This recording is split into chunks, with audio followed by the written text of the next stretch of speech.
ఇలా పట్టుకో ఆద్య, ఇలా పట్టుకో. నేను చెప్తాను, నువ్వు చెయ్యు.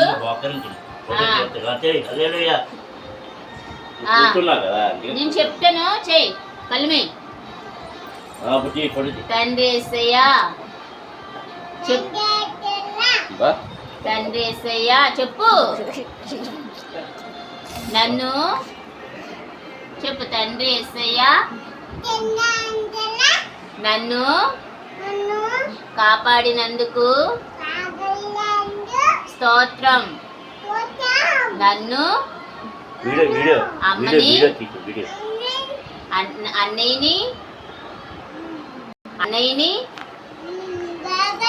బాబాయ్ డాడీని చెప్పమ్మా. నానమ్మని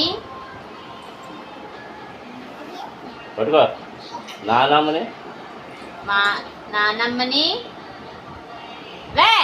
చెప్పే. అయిపోయిందా?